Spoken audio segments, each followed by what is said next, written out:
Hi everybody, it's Jody here. Welcome back to my channel, or hello for the very first time. Today, this is going to be a quick review on these bad boys right here. These are the rose brushes from Storybook Cosmetics. They run $55 US.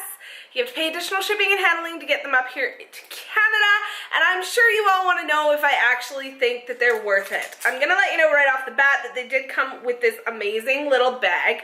I think this was part of the pre-order thing, but I think they might still come with them. I'm not entirely sure. It's got the roses on it, the little Storybook Cosmetics. I love this little latch on here that's the Storybook Cosmetics logo. On the back it says, "What's in a name? That which we call a rose by any other name would smell as sweet," which is a William Shakespeare quote and has me just going, yes! Now I'm going to show you guys, the handles on these are basically all the same, so I'm just going to pick one. I'm going to pick this guy right here. This is metal, so it's very, very weighty in the hand. These little knuckles on here for the roses allow really nice grip, and they're far enough down on the brush that if you're someone like me who doesn't like to hold, I don't like to hold my face brushes up real tight, I like to hold them loosey-goosey, it still allows me to do that and hang on to my grip, which is something I super appreciate as someone with shaky, twitchy hands that drops things all the time. If you guys look here, the petals are actually molded metal. They're molded, so there's of different sizes, and in the center of each one has the S for the Storybook Cosmetics. I have owned these brushes for 6 weeks now. I've used them multiple times. I washed them up to show you guys because I figured you guys didn't want my gritty face juices, dust, and such on here before I did the review. So I have washed these. The one thing I am going to say, for a dye this dark, this red, I thought that I was going to lose some of the color while washing it. These have been washed twice now. Absolutely zero color loss, which is incredible. They're awesome. The feeling of these brushes, they are soft, but I'm going to let you know that they are not the absolute softest in the entire world. When it comes to applying makeup, let's just go one by one here. This is a lovely little stippling brush. It's not quite as stippled as other brushes are. I did find it was a little bit more difficult with cream products, but for stippling for things like highlighters, things like that, it's small and of a nice size and worked really well with my powder products. This guy here, I thought maybe it was supposed to be implied more for like blush, but it was like the tip of it, because it does dome, was really nice for contouring. I quite enjoyed it. It was nice for laying down powder. It was actually small enough point that I could do under eye to set my under eye makeup. So it was nice and fairly versatile. We have this guy right here, which is an angled flat top sort of kabuki style brush. Now this one I would have thought I would have liked for contouring. It was okay. It laid down the product okay, but the blending out application, I had to grab a different brush for it. Highlighter, I'm not sure. This brush out of the group is my least favorite, but it's not bad. It just doesn't quite, I don't know, it just doesn't quite blend things out how I want it to, and I'm kind of a one brusher. Like if I'm contouring, I want that brush to apply it and I want that to blend it out at the same time.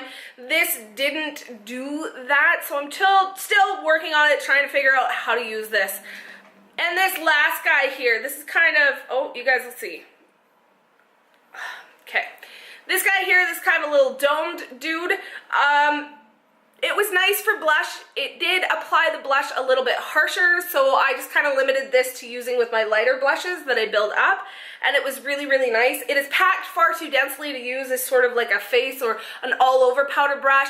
It was a little dense to do my bronzer for my liking, so this is another one of those brushes you'll have to wait and see and try it out to find what works for you. So overall review on these brushes, they feel nice.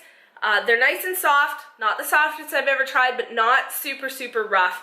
The handle quality on these is phenomenal, but what I'm going to come down to is right on the brushes itself, and I think this one's probably the best one to show you because it has the most problems. You guys will see at the top, all these, it's not completely evenly cut. So from the moment that I opened up my box, I had loose, sticky, uppy hairs all over the place. I did have hairs that kind of stuck out on the side, if you can see them there. This one also had some dye discoloration, and I don't know if you guys are going to be able to see it.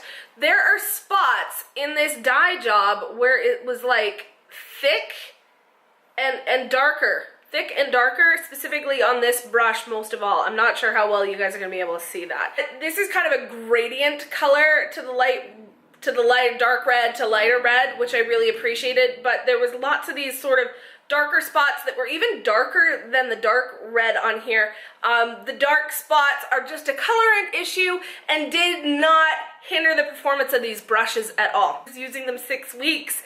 I still think that maybe you should pass on them unless there's something you want for a decoration or a collector's piece, or just because they're cute as stinking pie. They're so cute. Storybook Cosmetics just has me like, they have like their finger on my pulse and just keep sucking me in, and I don't regret any of my purchases today. I bought these, I won't be using them, they'll be a display item, but I do not at all regret purchasing them. If you guys own the Storybook Cosmetic rose face brushes, let me know down below what your thoughts are on them. If you use them regularly, if you love them, if they're just a collector decoration piece for you. Otherwise, guys, if you have any comments, concerns, or dilemmas, please let me know in the comments section down below. Other than that, guys, don't forget to like, comment, share, and hit that shiny subscribe button to see what I have coming up next. And as always, thank you so much for stopping by. I will see you all next time.